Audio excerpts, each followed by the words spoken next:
Next, I'm happy to introduce Vincent Lariviere, joining us from McGill. I believe that's, University of Montreal. He's studied at McGill, studied information science, and then worked with Cassidy at Indiana University as a postdoc.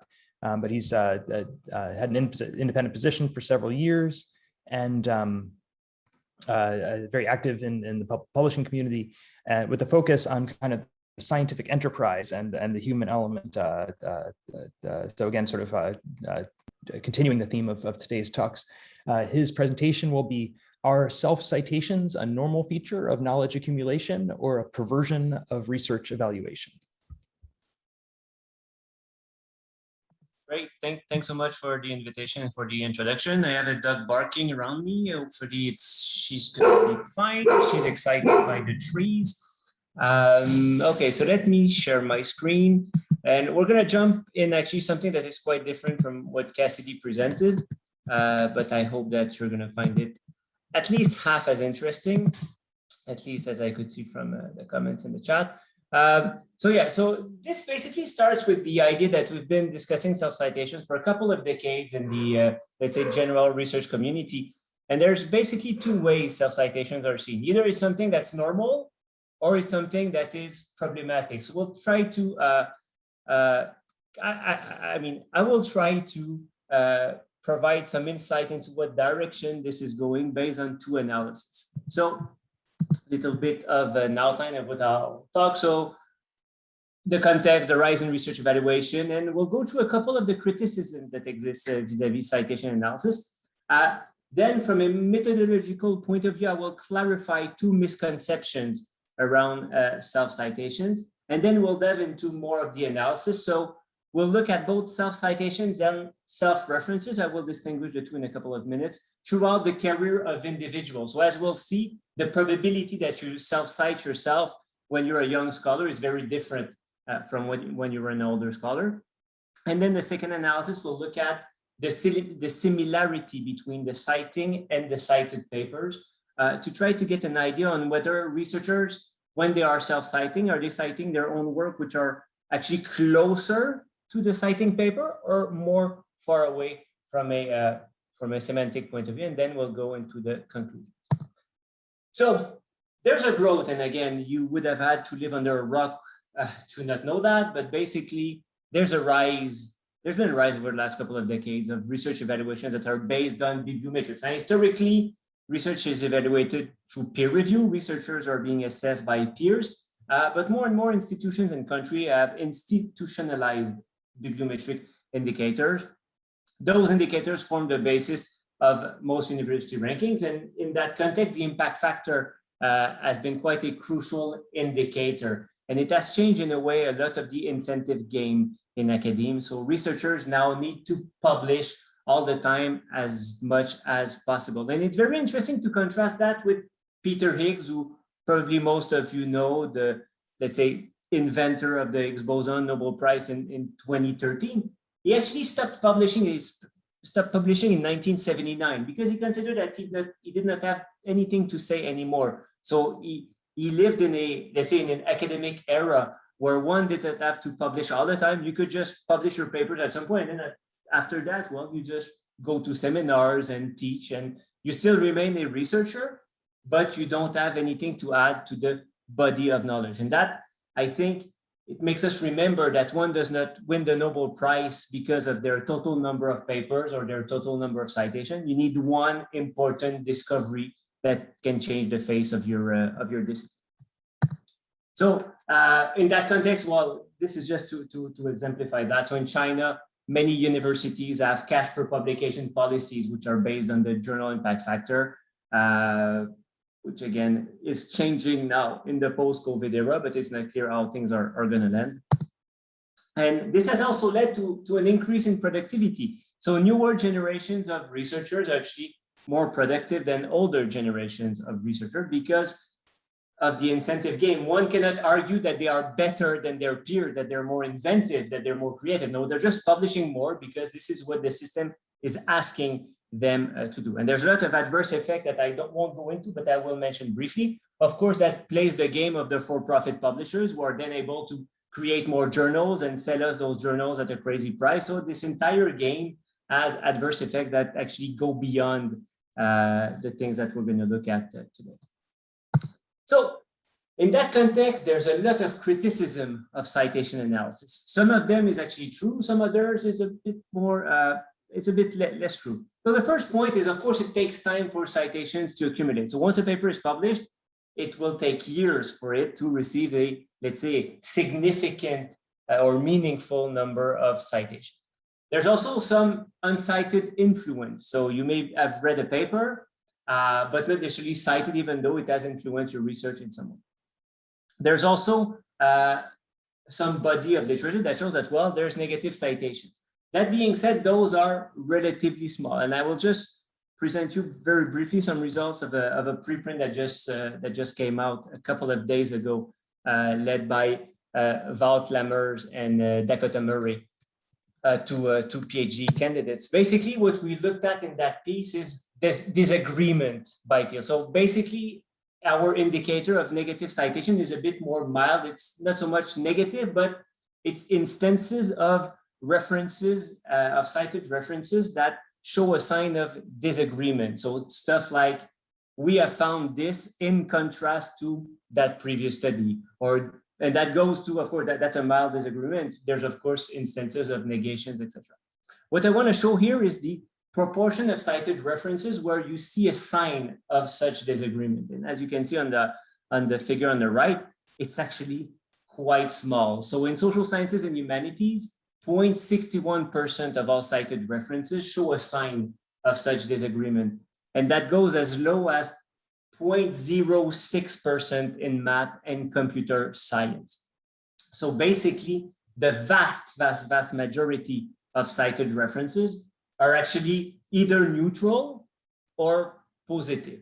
But what's quite striking here is that the level of disagreement follows the Auguste Comte hierarchy of sciences, where basically disciplines that are more complex, like social sciences and humanities, will have less consensus and therefore more disagreement. At the other end of the spectrum, physics and chemistry are less complex. Of course, the social work is less easy to predict than the physical world. So there's more consensus. And as you can see there, well, the proportion of disagreement is much lower. But globally, most cited references are not negative in any way. What's quite interesting in this data, and that's the last slide on this little aparté, there seems to be a little decrease in disagreement in physics and engineering, and to a lesser extent in math and computer science. So it's as if in physics and engineering, researchers seem to agree more and more. So we try to find a couple of reasons for that. Is it the more computational aspect of that? Is it the fact that in physics, some of you may know, there's still some struggles with the string theory and, let's say, linking the micro and the macro. But anyways, it's an interesting finding for which we don't yet have a clear reason for. So negative citation, not so much of a problem in science. Then there's the issue of perfunctory citations, which are basically papers that are being cited without really a clear reason for it. So they are cited, they are, again, they are presented in the citing papers, but they don't necessarily add to the argument. One way of looking at that, and that's a paper from a couple of years ago, we try to see where do we cite in scholarly papers. So in what parts of scholarly papers do we find more references? And as you can see there, and this was based on all plus papers, we mostly cite in the intro, and this is not really surprising. This is where we actually lay the background, etc. But what's striking is that there's almost no citations, references in the methods, a bit more in the results, and then a couple, let's say a third of the max that you see in the intro in the discussion. And what that basically suggests, and we've shown that in some other figure in the piece, is that the references that are in the discussion are actually a subset of those that are in the introduction. So those are the ones that you actually engage with a bit more in your paper. So in a way, those that are in the intro, on which you don't come back at any time on the paper, are in a way a bit more perfunctory. They serve just to lay the background of the paper, but you don't really engage with them in your scholarly piece. The other very interesting element there, and that's an aside, is that the distribution was kind of invariant across PLOS journals. And so these are journals that cover different fields. And despite that, it kind of followed the same pattern across disciplines. So there's perfunctory citations. It's a bit difficult to define, but we have an idea here that they account for a certain proportion of the cited references. A fifth criticism is that most papers are uncited. We often hear that, well, most literature has no use, etc. That's actually not true. But of course, you need to take time into account. So on their publication year at year 0, of course, most papers are not yet cited, but after a certain number of years, they get cited. And in biomedical research and most natural and medical sciences field, and even in the social sciences, after a certain number of years, the vast majority of scholarly papers are cited at least once. The only, let's say, field that deviate there are the arts and humanities, where basically we're on the very long term. So they still cite work that is 100 years old. But also we have a very poor measurement of arts and humanities, because most of the tools that we use in scientometrics broadly are article-based, and these fields still use books and book chapters. So there is still a lot of missing citations that these papers may have received, but that we are unable to capture. But globally, most papers are cited at some point. Now we enter into more of the self-citation thing. So a first element are citation cartels, which you may have heard. And that is basically you cite me, I cite your colleague cite me. So instead of having direct, let's say, bilateral link, you have many authors or many journals that actually cite each other in order to increase the collective and also individual impact. Then we've got the issue of self-citations. And of course, this can be observed at many levels. It can be observed at the journal level. It can be observed at the country level. It can be observed at the paper level, and then at the researcher level. What we'll be looking in the results that I'll be presenting are at the researcher level. And for that, I will have to explain a bit the distinction between paper level and researcher level. But before going there, of course, journal self-citations are a thing. So that's a piece from my colleague Ludo Waltman from a couple of years ago, where he basically shown that since 2005-ish, since early 2000, since the impact factor has become something that add more credibility in the research system, more and more journals were citing their own paper within the journal impact factor window in order to increase their global impact factor. Because as you know, the impact factor is the mean number of citations received over 2 years. So by citing recent papers in your own journal, you're making sure that they are counted in the calculation of the impact factor. And of course, national self-citation. So researchers are more likely to draw on research for the same country. And this is true of all countries. Even if you remove individual self-citations, you are more likely to cite research that has been authored by people in the same country. So, two conceptions of self-citation. So as I mentioned earlier, either we consider that this is a normal feature of research activity. So researchers build on their previous work, and basically when you write papers, you don't do tabula rasa all the time. You build on the previous work that you've done, same methodology, same topics, etc. And of course, that suggests that it's actually more frequent in smaller fields than in big fields where the prior art is much larger. So you have a larger pool of papers to choose from when you cite. Of course, to self-cite, one has to publish an additional article. So it shows that you're able to go through peer review, let's say with relative success. And so in that conception, self-citations should be or could be considered in research evaluation. They are something that is normal. You build on your career, therefore you cite your previous papers. The other conception is that, well, it's a deviant behavior. So researchers cite themselves simply to improve their impact, and therefore they will cite stuff in a way that is not as related as it should. In that conception, the concept of impact means influencing others, not influencing oneself. And then that means that they should actually be excluded from research evaluation, that they're part of the perimeter that we should not count. This is an example of probably the paper with the highest proportion of self-references. So 182 words, more than 200 references, and all of them are from the first author of the paper. And of course, that's kind of an extreme example. I think it's published in a, let's say, low to predatory type of, of journal, but still it shows that there's really deviant behavior in there. It would be crazy to negate that, but most researchers don't fall in that category. So the first conceptual issue that we need to distinguish, and this is something that I see a lot of confusion still in the literature. People actually use self-references, but they say self-citations. We need to understand the distinction between those two things. So percentage of self-citations, what is that? Well, it's of all of the citations that I've received, of all of the citations that I've received, that all of the capital that people have given me, what is the percentage that I made myself? The other thing is percentage of self-references, which is that of all of the references that I made, so in my papers I cite, of all of those that I made, what's the proportion that I made to my own work? And those two look at the same, but they are not the same thing. It's actually the same numerator, which is the self, the overlap, but they have different denominators and also different, let's say in a way, a different interpretation.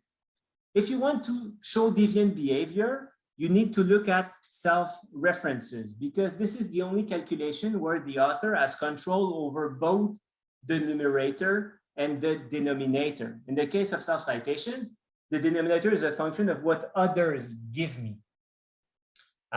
Just another way to make sure that we've got that right. So I made 1,000 references overall in all of the papers that I wrote. I've also received 500 citations for those papers. And me citing my own work, well, there's 100 of them. So the proportion of self-references in that case is 10%.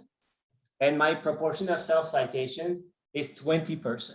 So that actually shows that, well, I have much less impact than the impact that I give to others. That's one thing. And that if we want to assess my deviant behavior, well, I'm actually at 10%. So of all of the things that I'm citing, there's 10% that goes to my own. So that distinction is very important. And as we'll see in the data, using one of the or the other shows totally different results. So second element is self-citation at the individual researcher's level. So we want to assess Vincent when he's writing and when he's being cited, what's his behavior. In order to do that, we need to distinguish between paper level self-citation and individual level self-citation. 2 years ago, there was a paper by Ioannidis and colleagues, and unfortunately, they applied paper level self-citations to individuals, which led to, I would say, problematic issues. So quite often what is being done is in the case of paper level is that you take any overlap between any of the authors to calculate a self-citation. So I will actually skip to the next slide because it makes things a bit more easy. So paper on top is the citing paper. It's a paper by myself and my colleague, Rodrigo Costas. In that paper, we cite a paper by Rodrigo on which I am not an author. So at the paper level, when we do self-citation at the paper level, and this is what's in the Web of Science and in most of the database, this would be considered as a self-citation and a self-reference because there's an overlap between any of the authors of the citing and cited papers. When we are doing that at the author level, we need not to say that this is a self-citation for me because I had nothing to do with the citing paper. So at the author level, it's actually a self-reference for Rodrigo. It's also a self-citation for Rodrigo. But for me, in that paper, I'm making an external reference. I was not an author of that cited paper. So that you should not assign that as, for me, a self-citation. And this is the problem that the PLOS biology paper had. If we go back to that, there's the researcher Michael Gratzer, who had received more than 200,000 citations, of which 17,000 were considered as self-citation. Think about that, self-citing yourself 17,000 times, almost.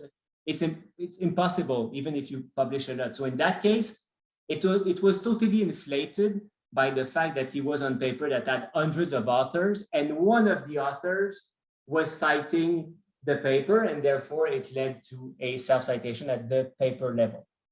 So you get the idea. In that piece, we really are doing it at the author level, not the paper level, which means that we had to have a set of disambiguated researchers.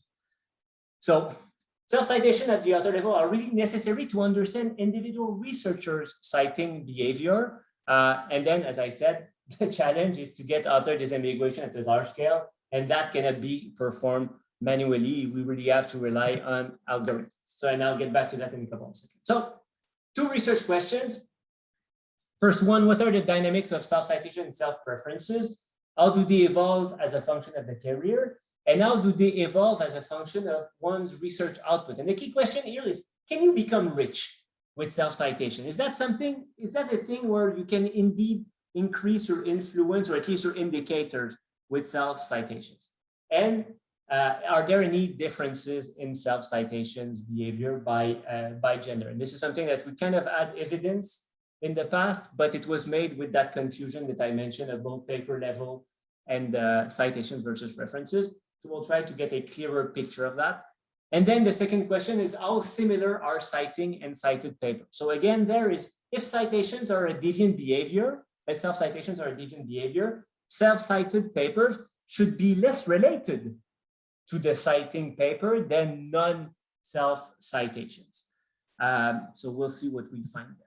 So we use the CWTS database in Leiden. So they developed an algorithm that works relatively well to disambiguate researchers based on a couple of heuristics. So as you know, starting in 2008 in the Web of Science, you have, or 2006 actually, you have given names. So that helps disambiguation, but we use mostly institutions, collaborators, cited references, topics, email addresses. So if two papers show the same name, but they're in totally different topics, well, it may lead to that being considered as two researchers, etc. Globally, the algorithm has a focus on precision rather than recall, which means that it is likely to split one researcher into more than one entity if papers don't fit into the publication profile. But it still is relatively precise, I said about 90%. So we've got about 63 million articles, close to 1 billion citation references linkages. And as I said, we're looking at self-citation and self-reference at the individual researcher. And the career age is determined by the year of first publication. So it's basically not their biological age, but it's the age at which they write their first papers. So, and then we looked at 4 types of citation linkages. So direct self-citation. So I cite a paper on which I'm a co-author. So that's degree 0. Co-author self-citations, it's basically when the co-author on the paper cites the paper. So it's a bit like the case of Rodrigo earlier. He cites a paper on which he's a co-author, but I was not. Then you have collaborator citations. So people that you've wrote with over the last couple of years, and then that cite the paper, and then other external citations. Okay, now going into the results, and this is, I would not say the main result of the paper, but it's one of my favorite figures because it's one that we could predict. So basically on the x-axis, you have the career age. On the y-axis, you have the percentage of self-citation and self-references. Orange self-references, blue self-citation. And what you see there is how the two evolve in, one could say, totally different directions. So if we look at medicine here on the top right, when you start your career, your proportion of self-citations is crazy high. Why? Because no one knows your work except for you. So you have a high proportion of self-citation. And then as you age, other people find out about your work, and there's kind of a breaking point at, one could say, it's not mid-career, but it's when you start to secure a position. I'd say 10 years after you start being a researcher, you may become a assistant or associate professor. Then it starts to decrease, but at a slower pace. So as you age, self-citations are a smaller and smaller proportion of your overall citations. When you look at self-references, it's actually the opposite. Because when you start your career at age 0, what proportion of what papers from the past can you cite? Well, 0, because you're just starting. So as you age, you build upon your previous work, and your proportion of self-references increases. One could say quite fast for the first 10 years, and then after that, it changes, so changes a bit. So it shows that, well, it shows the cumulative nature of self-citations, but it also shows how this indicator is totally age dependent. If you want to remove them or start playing with that thing, you need to play differently if it's a senior researcher than a young researcher. Those don't have the same expected values. Now, looking at direct citations, co-authors, collaborators, we kind of see the same picture. What I find quite interesting is the fact that collaborator citations increase. So when you look at the red part, which is citations, again, direct self-citations decrease, but collaborator citations increase, of course, as a function of the fact that as you age as a researcher, you get more collaborators and you get more known. Same for collaborators' references. But globally, all of the direct citations and co-authors, same for direct references and co-author reference, kind of follow a similar trend. I'll go quickly on that one. The goal there was to look at kind of cohort effects, so by age and by, let's say, total numbers of papers. And what we see there, and I'll go fast because it's a bit of a figure is a bit of a mess from my point of view. It's the third time I'm presenting those results. We're still in the process of writing the paper, and so feel free to give comments and feedback and be as critical as possible there. And I want us to talk about the limitations also if we have some time later. But basically, older researchers, as you can see from the left side and the right of the left panel, older researchers self-cite themselves much more or have a higher proportion of self-references. And on the right side, basically, we kind of see the same, but we see again that it plays by career age. I have not yet found a proper angle to talk about this figure, so I will be very humble and say I'll skip and go to the next one. Which brings me to the self-citation by age of cited document. There, we basically wanted to see whether more recent documents were more likely to be cited quickly and age quickly than those that were not self-cited. So I hope you can see my mouse here, but basically direct self-citations start faster and also decline faster, which makes sense. Again, the author is probably the person who knows the most about this piece and is likely to cite it faster than the rest of the community. So basically, self-citations appear faster, then it's co-authors citations, then external, and then collaborators are a bit over the longest term. And we see the same thing in both health sciences and natural sciences and engineering. Now, looking at the effect on individual researchers, H indices or any other citing. I'm not a big fan of the H index, but we thought that it makes sense here to kind of look how, whether people can actually become rich with those self-citations.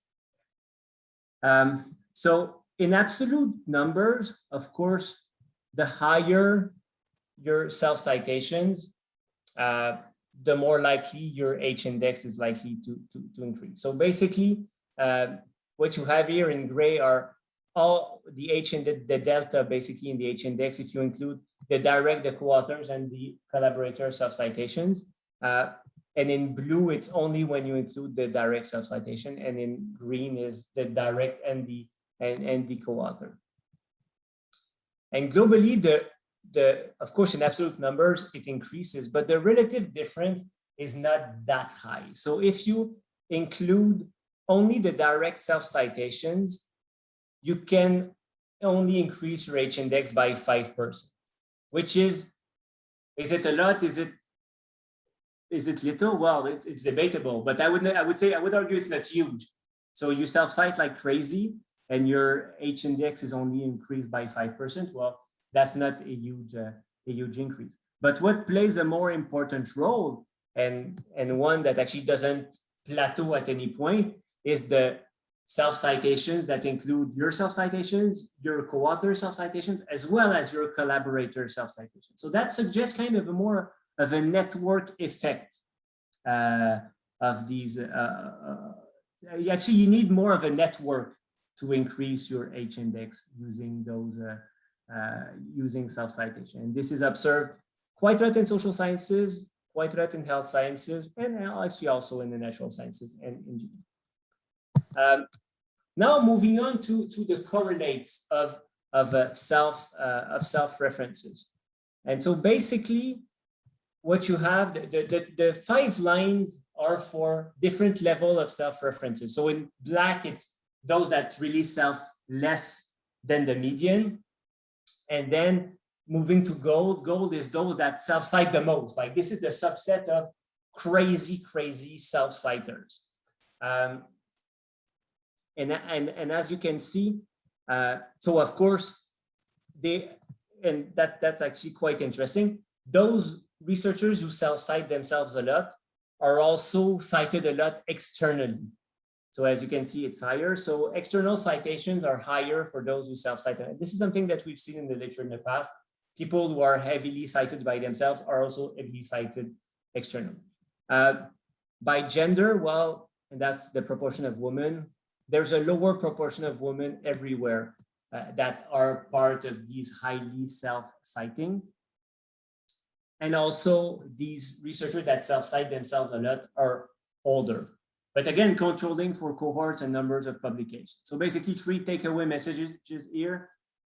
Self-citers are heavily cited externally. They're less likely to be women, and they're more likely to be old. So basically old white male, quite likely, following what Cassidy presented earlier. And that's the last slide that I'll present on that part. Well, the last little topic by gender. So basically, as a total percentage of the total number of citations, what's the proportion of self-citations for men and women?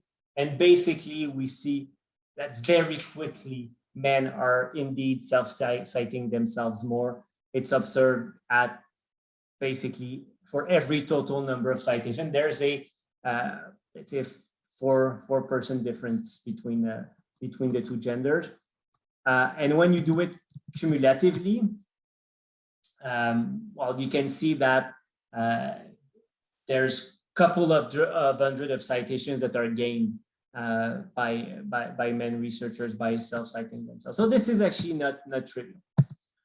Now moving to the similarity analysis, I know that time is flying. So we remember that we had 63 million papers, but in order to analyze similarity, we had to rely on abstract. This is not perfect. Again, that's the limitation of the analysis. We're relying on abstract rather than full text because it was difficult to get access to that amount of full text. That has led to a subset of 15 million pairs of cited articles. And then given the fact that this is kind of multiplied by number of authors, in the end, the comparison was 1.6 billion for each unique authors. So without entering into the technical details that my postdoc Philippe could say more words on that, but basically we remove all of the step words, we took the roots, and we basically use the cosine similarity between the each pair of citing and cited article. So it is semantic, but it's not that semantic in the sense that it's more of the word that shows similarity. There's no flow of the sentences that are being analyzed here, nor are expressions really well taken into account. And then we computed the average similarity score for each citation and each type of authors. And the results show basically that I was totally wrong. Basically, papers that are self-cited are much more similar than external citations. So basically, when researchers self-cite their work, it's much, much closer to the citing paper than external stuff. And you clearly see a hierarchy there. So external citations, of course, they account for the bulk of the cited reference, much less similar. Those of collaborator are a bit closer, and then direct citations are much more closer.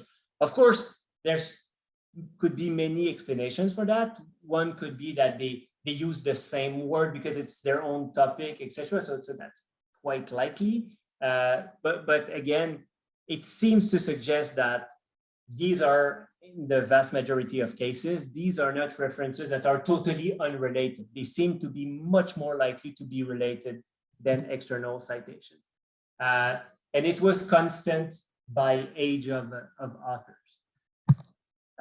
I'll go a bit quickly on that. The only thing that was actually a bit interesting, and this is what we're trying to play a bit more, is that those authors who self-cite the most and the least, so the two extremes of our distribution of self-citations, are also the ones where the similarity was the lowest. So it kind of suggested an extreme behavior at extreme. And of course, the extreme that we're interested in here is those that self-cite a lot. So looking at those who self-cite a lot, it seems that their similarity is actually lower. So there may be something there, but we need to do a bit of more work on that. And again, from a gender point of view, we see not so much something in natural sciences and health sciences, but we see something clearly in the social sciences where men are more likely to self-cite their own work that is dissimilar. So the similarity between citing and cited pairs is higher for women and lower for men, which again may point to a gender difference in this type of behavior. So quickly on the conclusions. So self-citation, self-references follow a different path over the course of the career. Self-citation decrease, self-references are stable or increase, especially for those who are highly active. So again, we need to be clear what we're talking about, and we need to have different expectations as a function of one's career. Self-references are more common for younger documents. That's kind of obvious. External citations are correlated with self-citations, which is interesting, which means, again, as I said, the highly cited authors are also highly cited by themselves, one may say. Direct self-citations have little effect on the H index, but citations from collaborators have an important effect, and women are self-referencing less than men. And so the deviant behavior that we unfortunately would expect from men is something that we observe here. Basically, and you guys can read. I just want to conclude to say that we were basically wrong and right in that piece. So in the first part of the analysis, we were saying, okay, self-reference, self-citation should behave differently, and we're kind of modeling that in our head, and we're quite right that one would decrease and one would increase purely in a mechanical manner. But we really thought that we would see that self-citations were more far away than external ones, and actually we were wrong on that, which in a way is a good news. And so we can conclude, at least tentatively, with those results that self-citations are in most cases a normal feature of knowledge accumulation. So it kind of makes sense to keep them in research evaluation, but we really need to focus more on those authors that self-cite a lot to really try to understand whether this subset of, let's say, deviant people don't exhibit a different behavior. So on that, I thank you very much, and I look forward to the discussions.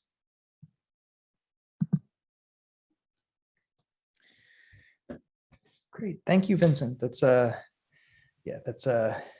fascinating and kind of an interesting way to sort of dig into the psychology of researchers. So let's see, are there any questions? There were a few questions that came up in the chat. I guess, so maybe if I could get it started. One question was, So it was interesting that it looks like what you're saying is that even if you were trying to really game the system with self-citation, that the H-index is fairly robust to that, although maybe still a little bit subject. And I was wondering if from the sort of applied bibliometric evaluation system, is if you kind of use multiple different tools, can you sort of argue that that's more robust against these kind of ways of gaming the system? Yeah, well, I think in that, let's say that we were to use citations to evaluate people, you need to triangulate and use as many ways as possible. So in that sense, I think all of the indicators with and without self-citations would make sense. There's not well, there is a cost to removing self-citations, as you can see from what I presented. It takes time. But globally, if you're able to have that, I think it allows for a more fair comparison. You would be able to flag those that are having, let's say, a bit of a deviant behavior. Yeah. Let's see. Okay, and I guess we have a question from Rodri. Hi, yeah, thank you very much for the talk. Really enjoyed it.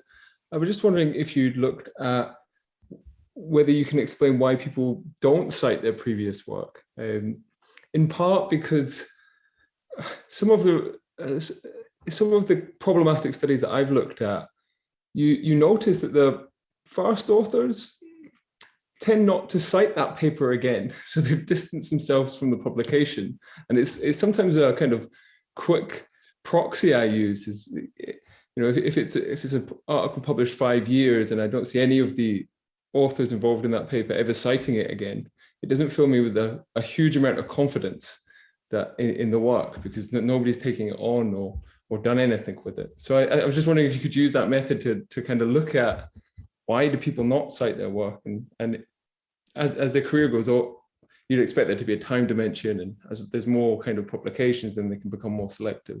So I love that. I really love that. So no, we have not looked at that, but we could totally see in a way kind of structural holes. So these researchers continue to work on the same topic. If they stop working on the same topic, that kind of makes sense if they don't cite the paper. But if you continue to work on the same topic, but don't cite that piece, indeed, there's something fishy in a way about that. The other point that I did not mention, that falls into the limitations category. In what we did, we really looked at each author on each paper, but we know very well that it's not everyone who wrote and therefore cited. So we're assigning a lot of, let's say, intent of action to actually a majority of authors who probably had no say in citing the work. So what we're looking at right now is taking only the first author, only the first and the last, and then comparing that with taking all of the rest to see whether the same finding holds. And we may actually see a couple of deviations there. But yeah, I will actually try to look at what you mentioned, and I'll keep you in the loop. This is really, really interesting, I think. great, yeah. Anyway, really love to talk, and so thank you very much. Cool.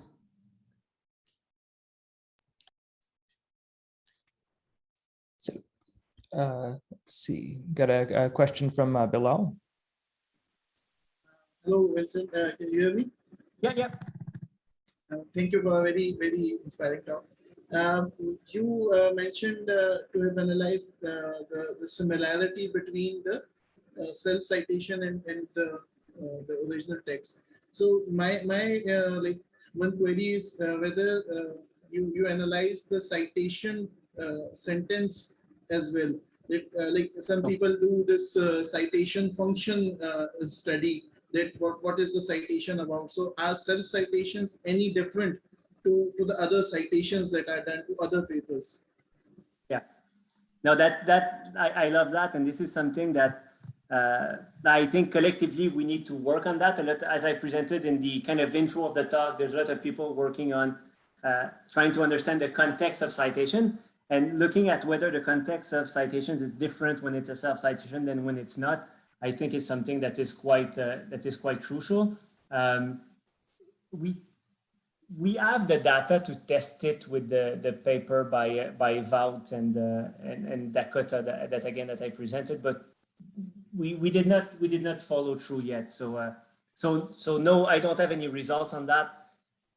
I would really like to see more things like that. We can expect that it's likely different. But again, just looking at even the sections where it's being cited. So do researchers engage more with their previous papers in the intro, putting that as prior art, or they're putting that more in the conclusion part of their paper where they engage more? And so just that would actually be quite informative. Yeah, I agree. I Just a think it'll quick be comment. very interesting. It could be like what type of paper is it? Like maybe a survey paper that is self-citing the researchers earlier work could be like an acceptable norm, but as compared to like just like accumulating citations for some maybe not a survey like a practical. Mm-hmm. Absolutely. So that can be like not the full text won't be needed here. I think the papers are categorized as survey or something. So, but anyways, very interesting. Thank you. Yeah, that'll be interesting. I want to see how many people cite themselves negatively. I think, yeah, actually, so I while Bilal was talking, I said, no, I think we have it. And so I just opened the paper and basically we did it in this preprint that I was talking about. I'll send the link. But basically, the rate of disagreement for non-self-citations is 2.5 higher than for self-citations. So that's kind of obvious. You don't disagree, or you're much less likely to disagree with yourself. That happens, but it happens over the longer term. good. People do occasionally change their mind. Yeah, Okay, well, so I'm gonna try to keep us somewhat on schedule. We had a little bit of a break before Beth's talk starts.